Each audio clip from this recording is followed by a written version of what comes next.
cittadini albanesi, ma il problema non è risolto.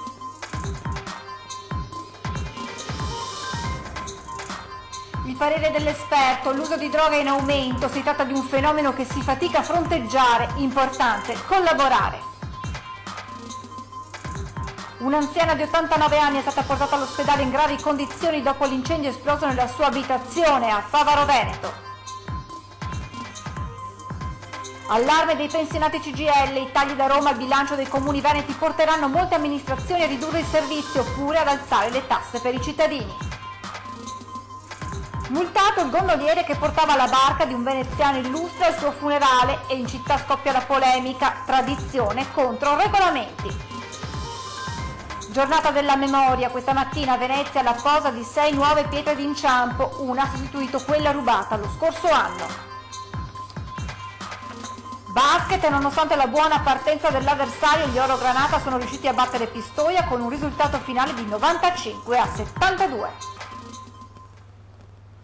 Buonasera e ben ritrovati con l'edizione veneziana dei nostri telegiornali. Lo avete sentito dai titoli, in primo piano l'operazione contro lo spaccio, operazione eseguita dai carabinieri che arriva dopo il maxi blitz della polizia lo scorso luglio in via Piave a Mestre. Carabinieri che hanno arrestato una banda composta da cittadini tunisini e albanesi. Da questa mattina all'alba stiamo seguendo dei provvedimenti cautelari personali emessi dal Tribunale di Venezia su richiesta della locale procura a seguito di un'indagine svolta dai carabinieri della Compagnia di Mestre, iniziata già nel 2017 e volta in particolare nello specifico al contrasto del diffuso fenomeno dello spaccio, soprattutto di eroina, nel centro di Mestre, quindi in particolare la zona stazione, via Piave, Corso del Popolo. 13 ordinanze di custodia cautelare nei confronti di un'organizzazione composta da 11 tunisini e 2 albanesi. Erano proprio quest'ultimi a rifornire i tunisini che poi spacciavano anche 1 chilo di droga in 2 giorni.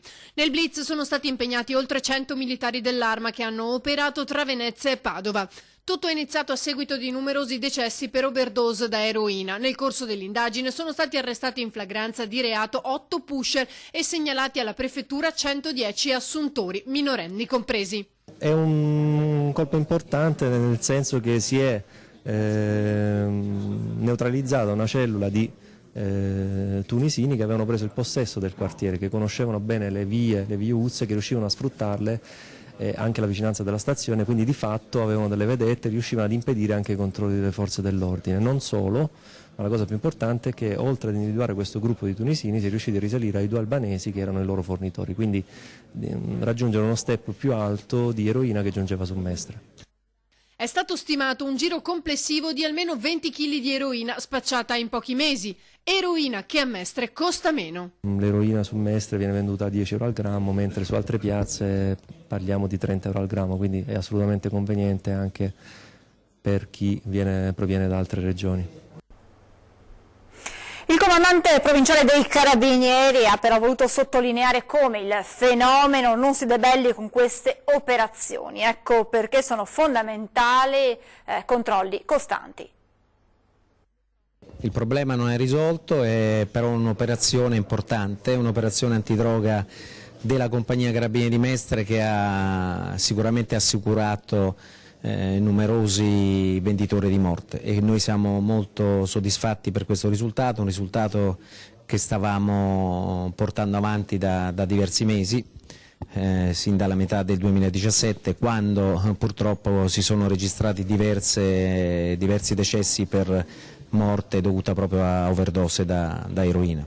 Sicuramente il problema non è risolto, sicuramente noi non dobbiamo tralasciare, non dobbiamo proprio mollare proprio mai il controllo del territorio, perché solamente così si riuscirà a mantenere uno stato di sicurezza nei quartieri della città.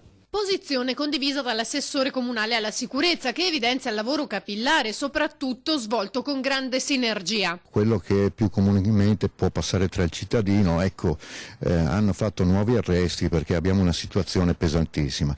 Non è così, è l'impegno invece che è stato dato in questi ultimi anni anche da parte dell'Arma, dei Carabinieri, che porta a compimento una serie di operazioni. Questo è un lavoro che si continua a fare assieme a tutte le forze dell'ordine proprio per portare sempre più sicurezza nel nostro territorio. Importante è stata anche la collaborazione dei residenti che, esasperati, hanno documentato come potevano con foto e video quanto accadeva sotto gli occhi di tutti, bambini compresi, ad ogni ora del giorno e della notte. Sottolineo questa grande forma di collaborazione, le persone, le famiglie erano esasperate, adesso la situazione è notevolmente migliorata, ci sono state già delle altre operazioni, ci sono delle costanti attività che ci consentono sul territorio di avere proprio dei riscontri immediati a quelle che sono poi le richieste dei cittadini.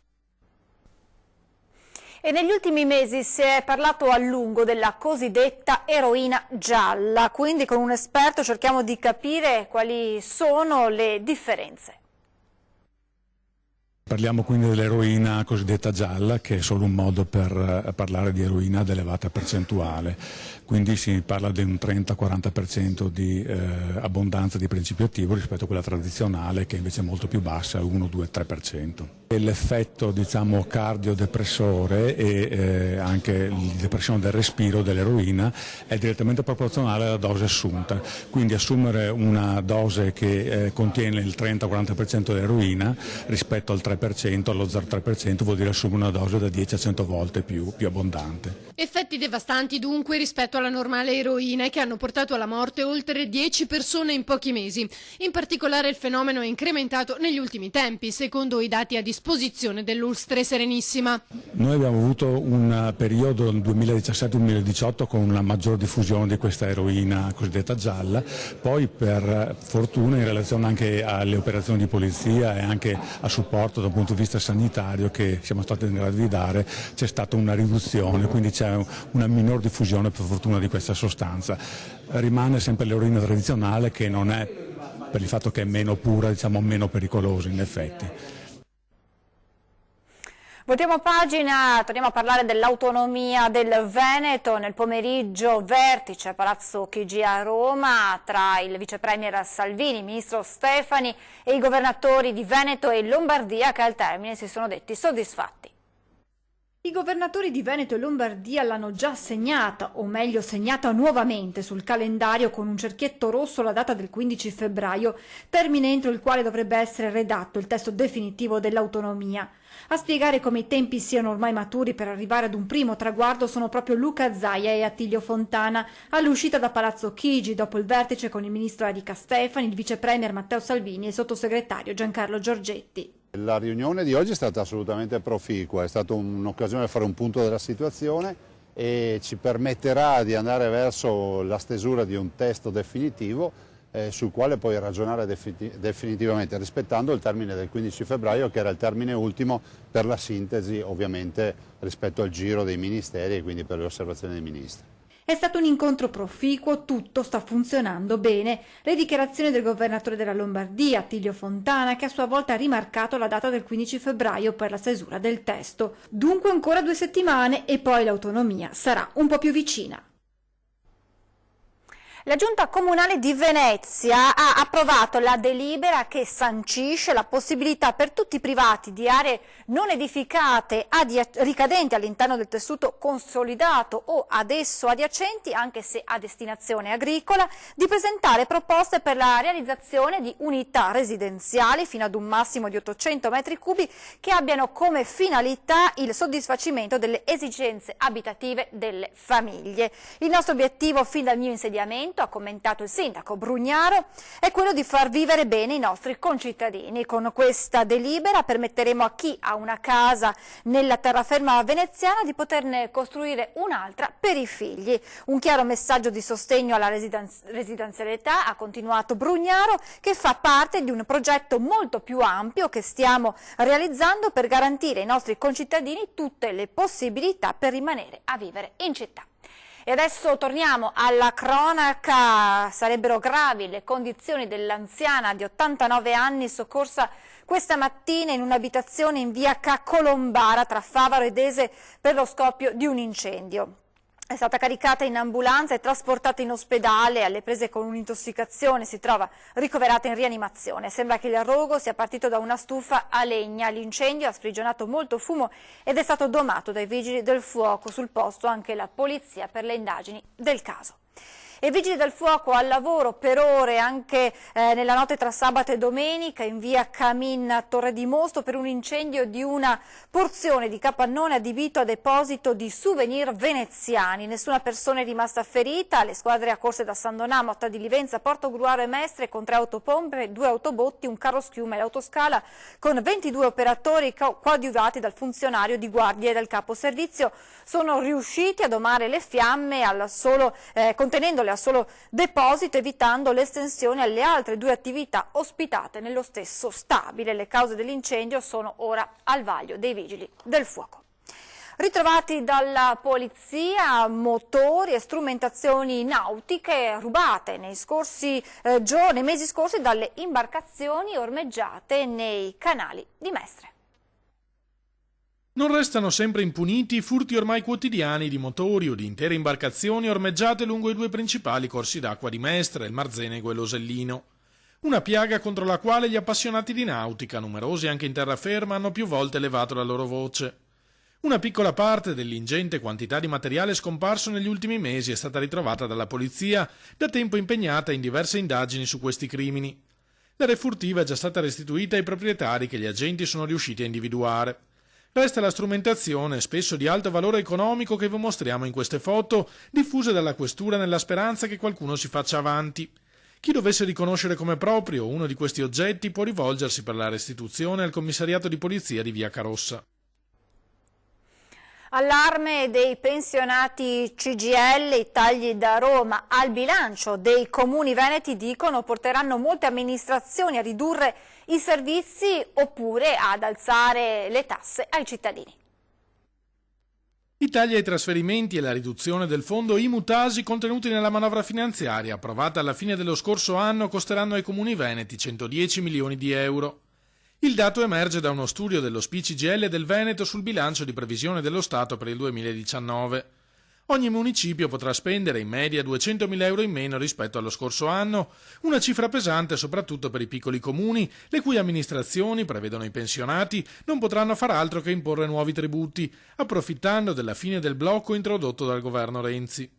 Le amministrazioni comunali hanno il cosiddetto obbligo del pareggio di bilancio, quindi nel momento in cui, sono tagli ai trasferimenti agli enti locali, è chiaro che le amministrazioni o aumentano i tributi o tagliano la spesa o fanno entrambe le operazioni. Attraverso la negoziazione con i comuni veneti, annunciano dal sindacato, punteremo a difendere i redditi medio-bassi con particolare attenzione ai nostri pensionati che stanno vivendo un momento molto difficile.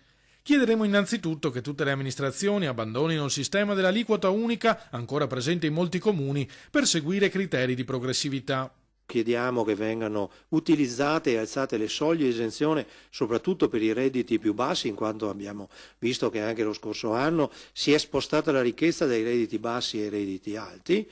E poi cerchiamo di fare in modo, di contenere quelle che sono le tariffe sui servizi sociali e di non penalizzare questi ultimi, perché di servizi sociali ce n'è sempre più bisogno.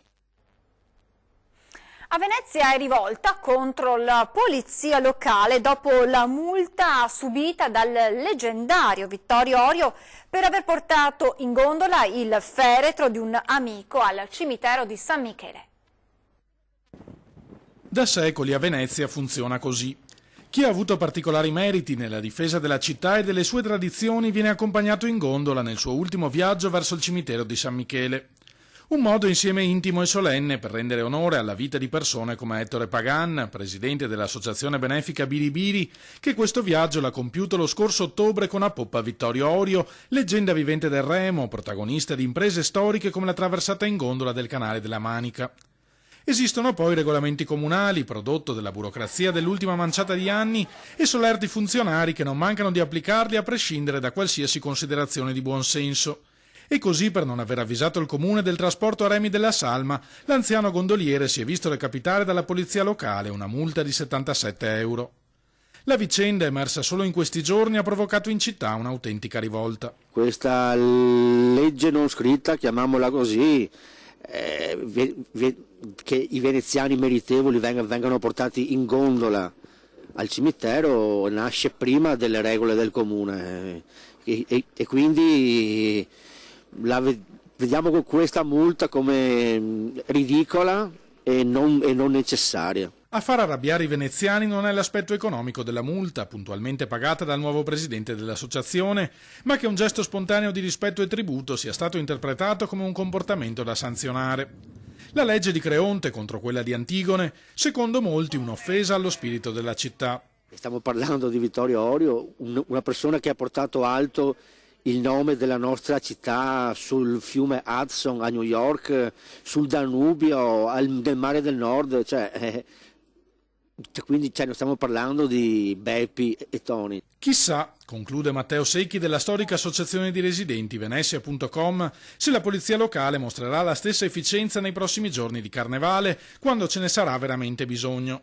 In questa città che è proprio l'inno all'illegalità, e qua parlo di turisti, veneziani tutti, vogliamo vedere se saranno bravi altrettanto a multare tutte le situazioni di illegalità. Voglio proprio vedere. Ci fermiamo adesso per qualche istante di pubblicità, tra poco.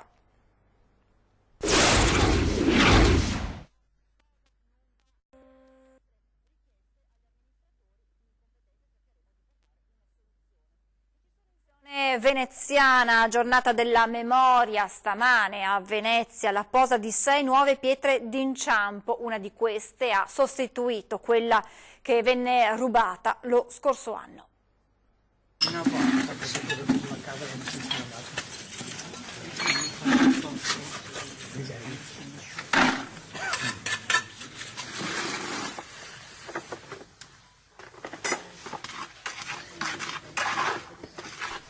Tra le numerose iniziative organizzate quest'anno a Venezia in occasione della giornata della memoria c'è anche la posa di 5 nuove pietre d'inciampo dedicate ad altrettanti cittadini ebrei veneziani vittime dell'Olocausto.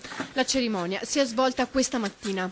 Le pietre d'inciampo a Venezia sono ben 78, quest'anno sono state posate 6 pietre e ricordano quei cittadini veneziani che furono deportati nei campi di sterminio. La pietra d'inciampo restituisce dignità e identità a tutti quei bambini, a quelle donne, a quegli uomini che furono strappati alla vita e consegnati all'orrore. E allora quell'atto simbolico di inciampare su queste pietre non solo ci riporta alla memoria di queste persone, ma ci fa da monito, perché bisogna ricordarlo e sottolinearlo, e le istituzioni hanno questa responsabilità, quanto accaduto nel passato non abbia modo di ripetersi. Le nuove pietre sono dedicate a Giovanni Gervasoni, Giuseppe Muggia, Maria Ester Anna Levi Muggia, Franca Muggia, Gino Aboaf, mentre l'ultima, quella dedicata a Gustavo Corinaldi, ha sostituito quella sottratta da ignoti lo scorso anno. Non bisogna dimenticare, per questo a Venezia gli eventi dureranno a lungo. A Venezia c'è un vero e proprio mese della memoria e quest'anno sono ben 60 le iniziative sparse in tutto il territorio. Importante andare nelle scuole e far capire ai giovani la storia, la nostra storia, affinché certi orrori del passato non abbiano modo di ripetersi. Siamo adesso allo sport con il basket, luci ed ombre nella vittoria della Reyer nel match casalingo contro Pistoia. 20 minuti di crisi totale. Poi la Reyer si ricorda di essere la Reyer e al Taliercio chiude in poche battute il match contro Pistoia, riagguantando il secondo posto in solitaria a 6 punti dalla capolista Milano. È una partita giocata in 2 modi diversi, molto bene soprattutto dal punto di vista dell'attenzione difensiva che abbiamo avuto, della pressione difensiva terzo e quarto, dove abbiamo poi scavato il solco e la differenza, avendo la possibilità soprattutto in ottica dei prossimi impegni di ruotare tutti gli effettivi. Una buona circolazione di palla, testimonianza ne sono gli assist che abbiamo smazzato stasera, che mi sembra siano 23. Resta un avvio di gara che gli Orogranata non potranno permettersi con avversari di livello europeo. Adesso l'obiettivo è certamente quello di recuperare, al di là di Austin, di recuperare energie per il prossimo impegno di Coppa.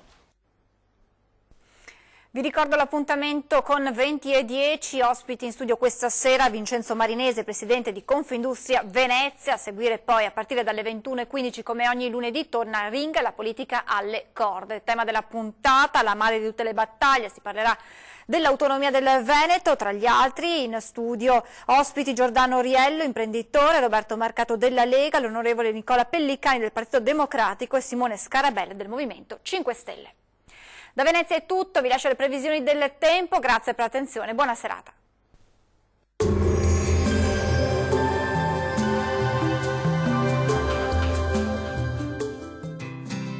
L'Unic Star, le uniche pagliette antibatteriche in commercio, prodotte anche per i marchi più importanti, sia nazionali che internazionali. Ben ritrovati al meteo, torna il bel tempo sulle nostre regioni, vediamo il dettaglio. Sul Veneto sarà una splendida giornata all'insegna della stabilità, sarà dunque ampiamente soleggiato su tutte le province con cielo al massimo poco nuvoloso. Non si esclude tuttavia qualche foschia o nebbia al mattino sui settori meridionali. Temperature minime comprese tra -2 e -5 gradi, massime tra 2 e 6 gradi. Vediamo ora che tempo farà sul Friuli Venezia Giulia. Poche novità, torna il sole anche sulla nostra regione. Il cielo si presenterà sereno o al massimo con presenza di poche nubi a carattere sparso, ma non sono attese precipitazioni particolarmente degne di nota. Temperature minime tra -5 e -3 gradi, massime oscillanti tra 4 e 5 gradi. Vediamo infine la situazione meteorologica del Trentino Alto Adige. La situazione sarà molto simile, infatti avremo condizioni di bel tempo stabile e anche soleggiato. Non si esclude tuttavia qualche addensamento al mattino, specie sui settori alpini di confine, ma senza ulteriori conseguenze. Temperature minime intorno ai 0 gradi, massime tra 10 e 11 gradi. Dal meteo di Antenna 3 è tutto, arrivederci!